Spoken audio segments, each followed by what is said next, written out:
नमस्कार दोस्तों, मैं Dikshu Chandra from government polytechnic Badaun. आज मैं आपके लिए ऑटोमेटिक प्रोसेस कंट्रोल का एक new topic overall transfer function of multi loop control system. आज के टॉपिक में हम एक मल्टी लूप कंट्रोल सिस्टम का ओवरऑल ट्रांसफर फंक्शन ज्ञात करेंगे। मल्टी लूप कंट्रोल सिस्टम होता क्या है, जिसमें एक से अधिक बैकवर्ड लूप हो, ठीक है, उसे हम मल्टी लूप कंट्रोल सिस्टम कहते हैं। पिछले लेक्चर में मैं बता चुका हूं कि ओवरऑल ट्रांसफर फंक्शन किसी भी कंट्रोल सिस्टम का वह फंक्शन होता है जिसके द्वारा उसकी कंप्लीट स्टडी की जा सकती है, या वह, ठीक है, ऑटोमेटिक प्रोसेस कंट्रोल की कंप्लीट, ठीक है, इंफॉर्मेशन प्रोवाइड कराता है। ठीक है, इसका ट्रांसफर फंक्शन ज्ञात करने से पहले कुछ हम ट्रिक्स सीखेंगे जिसके द्वारा हमारा यह ब्लॉक डायग्राम रिडक्शन करना आसान हो जाएगा, क्योंकि मल्टी लूप में बहुत सारी इक्वेशन बनती है जिसके कारण हमारी कैलकुलेशन मिस्टेक हो सकती है। तो हम क्या करेंगे, ठीक है, कुछ छोटे छोटे चीज को इकट्ठा करके, ठीक है, कलेक्ट करके एक नई चीज दे देंगे। ठीक है, अब ट्रिक्स क्या है, जैसे पहले अगर कोई भी दो ब्लॉक ट्रांसफर फंक्शन एक दूसरे की सीरीज में है, ठीक है, सीरीज में है, मैंने मान लिया ये G1 है, ये G2 है, ठीक है, तो मैं इसको इस तरीके से G1 इंटू G2 लिख सकता हूं। ठीक है, इसे क्या लिख सकता हूं, G1 इंटू G2 लिख सकता हूं। ये कैसे लिखते हैं, जैसे मैंने इसे A माना, इसे B माना, इसे C माना, तो दो इक्वेशंस मेरी बन जाएंगी, एक B अपॉन A बराबर G1 और C अपॉन B बराबर G2। अगर इन दोनों की मैं मल्टीप्लाई कर दूं तो क्या आ जाएगा, C अपॉन A बराबर G1 इंटू G2। ठीक है, अगर तीन ब्लॉक मेरे मल्टीप्लाई, ठीक है, सीरीज में है, जैसे G3, ठीक है, ये D हो गया, तो यहां पर G3 आ जाएगा A D। ठीक है, अगर किसी भी ब्लॉक डायग्राम में दो या दो से अधिक ब्लॉक सीरीज में है तो उसे मैं, ठीक है, उन सारे ब्लॉक्स के ट्रांसफर फंक्शन को मल्टीप्लाई करके एक ब्लॉक में लिख सकता हूं। ठीक है, और उसका इनपुट जो पहले ब्लॉक में इनपुट हो रहा है वही रहेगा और आउटपुट वह होगा जो लास्ट वाले, ठीक है, ब्लॉक में आउटपुट होगा, वो उसका क्या होगा, हमारा, ठीक है, आउटपुट होगा। ठीक है, दूसरी ट्रिक्स,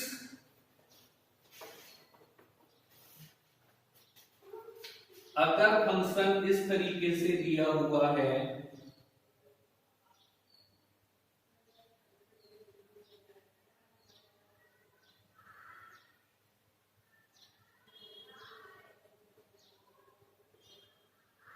G1 H1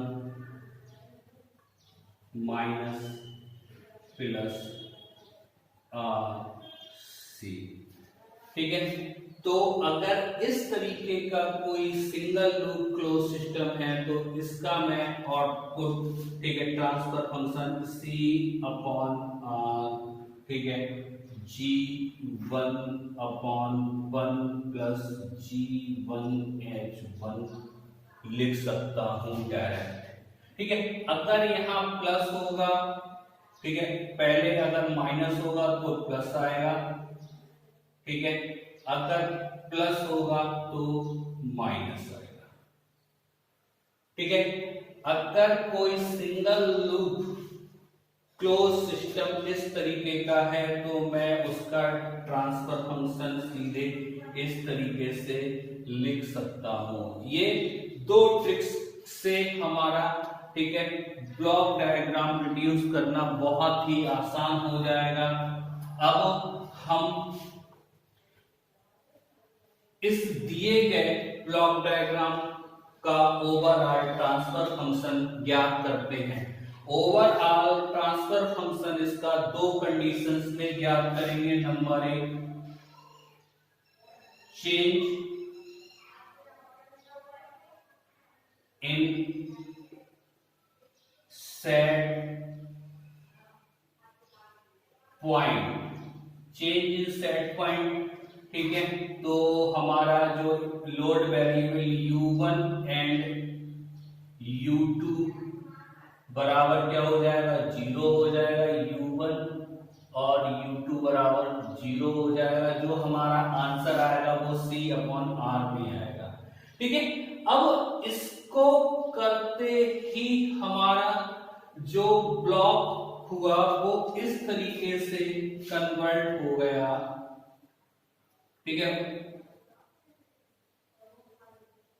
इस तरीके से चेंज हो जाएगा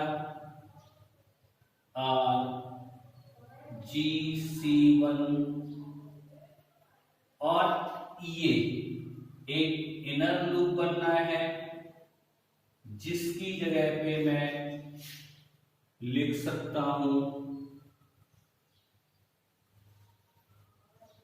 GC2 into G1 upon 1 plus H2 GC2 G1,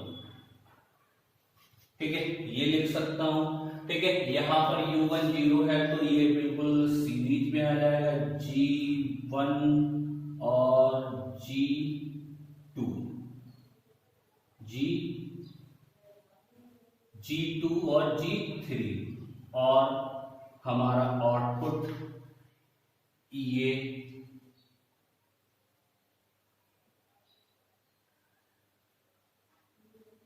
हमारा H1। ऊपर वाला ब्लॉक चेंज होके इसमें कन्वर्ट हो गया।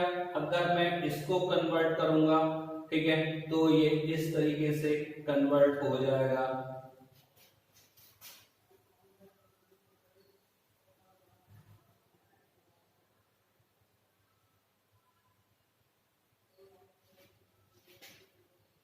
GC1 GC2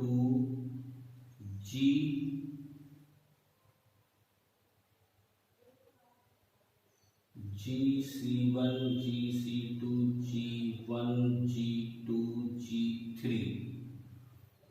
upon 1 plus H2 GC2 G1।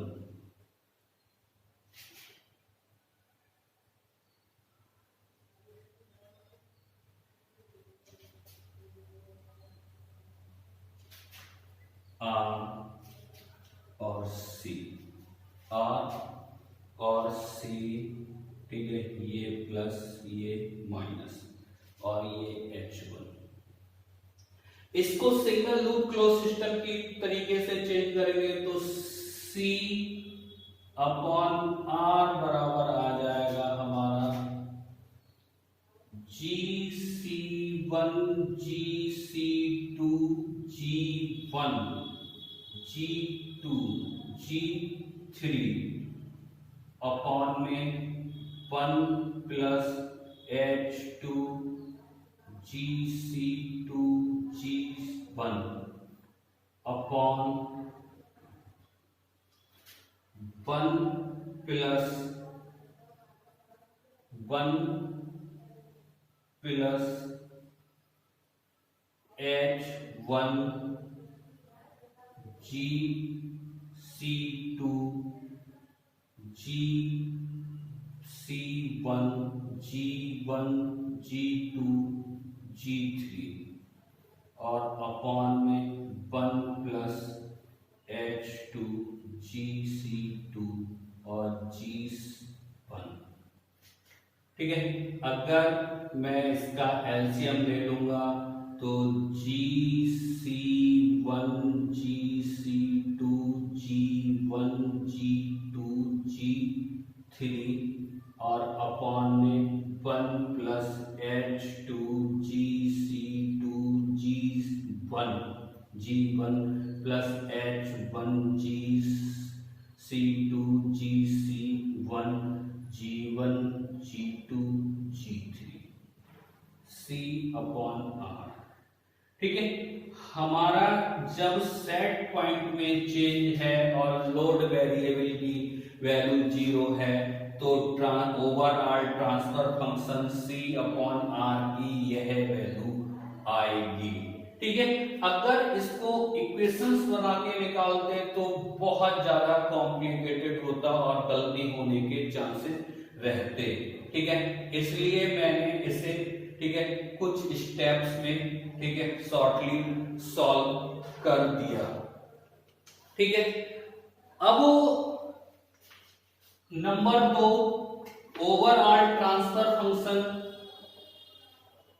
ज्ञात करते हैं। Number 2 change in load variable.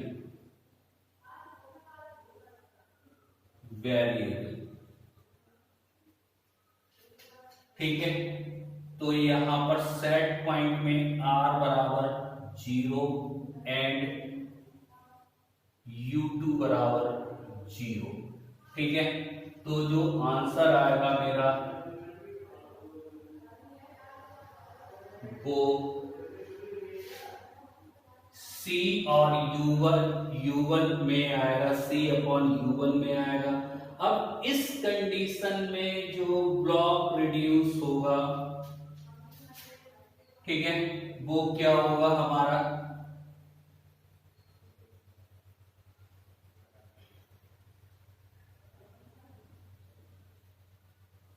GC1 और ये सिंगल लूप की कंडीशन में ये हो जाएगा हमारा GC2 G1 upon 1 plus H2 GC2 G1 summing point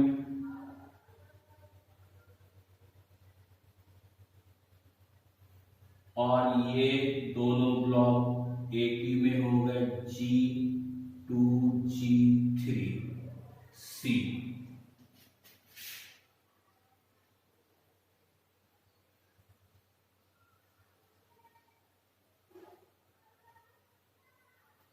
H1 ठीक है, R बराबर 0 माइनस। ठीक है, अब इसको इक्वेशन बना के हम सॉल्व कर लेंगे। ठीक है, इक्वेशन बनाने से पहले एक ब्लॉक और रिड्यूस कर दें तो एक ब्लॉक रिड्यूस ये हटा देंगे। ठीक है, तो यहाँ पर ठीक है हमारी GC1 की और मल्टीप्लाई हो जाएगी। ठीक है, अब इसको इक्वेशन बना के सॉल्व करेंगे तो इक्वेशन मैंने माना ठीक है इसे A मान लिया, इसे B मान लिया और इसे P मान लिया। ठीक है, और इसे Q मान लिया। तो सबसे पहली जो इक्वेशन बनेगी ठीक है 0 माइनस Q बराबर A इक्वेशन 1।